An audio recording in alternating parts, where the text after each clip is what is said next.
Assalamualaikum warahmatullahi wabarakatuh. Pada tajuk kali ini saya akan memperbincangkan tentang kaedah untuk merawat pesakit darah tinggi dengan nilai diastolik 110 hingga 140. Mari kita perhatikan dulu apakah nilai-nilai untuk merawat pesakit darah tinggi. Nilai normal 60 hingga 90, dia boleh pergi hingga 100 dengan peningkatan usia. Nilai 90 hingga 100 diiringi dengan sakit belakang tengkuk, ini adalah nilai borderline hypertension. Nilai 110 hingga 140 adalah nilai darah tinggi, dan nilai selepas rawatan untuk sakit darah tinggi adalah nilai yang cantik 80 hingga 100. Jadi pesakit-pesakit yang datang ke klinik dilakukan pemeriksaan tekanan darah. Ada yang ada tanda sakit belakang tengkuk, ada yang tiada tanda sakit belakang tengkuk. Jadi jika nilai tekanan darah diastolik mereka 110 hingga 140, maka sila mulakan dengan ubat darah tinggi. Berikan temujanji seminggu untuk menilai kembali rawatan tersebut. Semasa temujanji, maka perhatikan dua perkara, iaitu nilai diastolik dan tanda penyakit, iaitu sakit kepala. Jika nilai tekanan darah kekal, maka ubat itu tidak sesuai untuk pesakit. Ianya tidak membantu untuk menurunkan tekanan darah. Berhentikan ubat tersebut, tukar kepada ubat jenis lain, kerana untuk merawat pesakit darah tinggi kita ada terlalu banyak jenis-jenis ubat, maka tukar kepada ubat lain.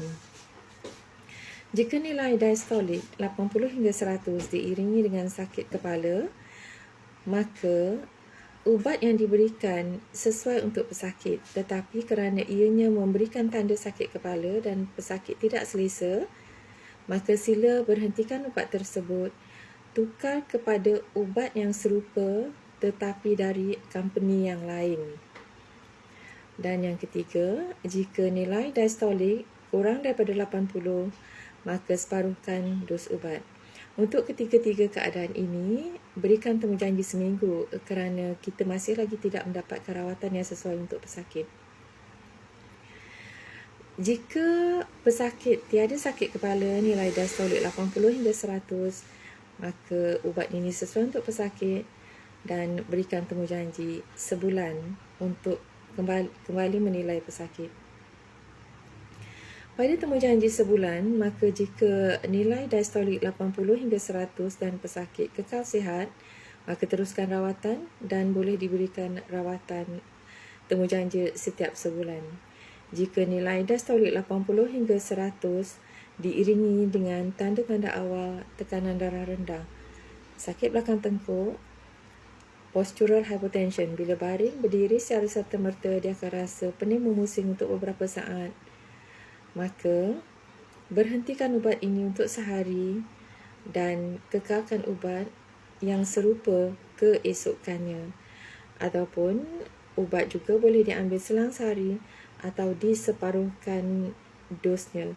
Jadi dalam keadaan di mana kita menukar bentuk rawatan, sila berikan tarikh temujanji seminggu untuk sakit-sakit ini. Namun ada keadaannya, jika nilai diastolik kurang daripada 80 diiringi dengan tanda-tanda bahaya ataupun tanda kritikal tekanan darah rendah, maka sila berikan rawatan IV drip, iaitu memasukkan air melalui saluran darah untuk pesakit ini, kerana keadaan sudah menjadi sangat-sangat tidak selesa untuk pesakit. Ubat perlu diberhentikan sementara. Berikan tarikh temujanji selama seminggu, setiap minggu selama sebulan untuk menilai kembali bacaan tekanan darah pesakit. Jika tekanan darah pesakit kekal normal, maka pesakit boleh diberhentikan rawatan ulangan dan ubat tidak perlu dimulakan untuk pesakit. Tapi jika nilai tekanan darah kembali naik, maka ubat perlu dimulakan kembali dengan dos yang lebih rendah. Jadi pesakit-pesakit ada berbagai cara untuk merawat pesakit-pesakit ini, terutama semasa dilakukan pemeriksaan ulangan.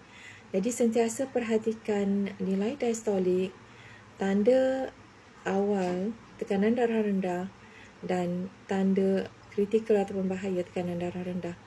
Kerana pesakit-pesakit akan memberikan keadaan di mana mereka sangat-sangat tak selesa dengan keadaan mereka, dan ubat perlu dikurangkan ataupun dibuat adjustment untuk merawat pesakit supaya tanda penyakit itu hilang.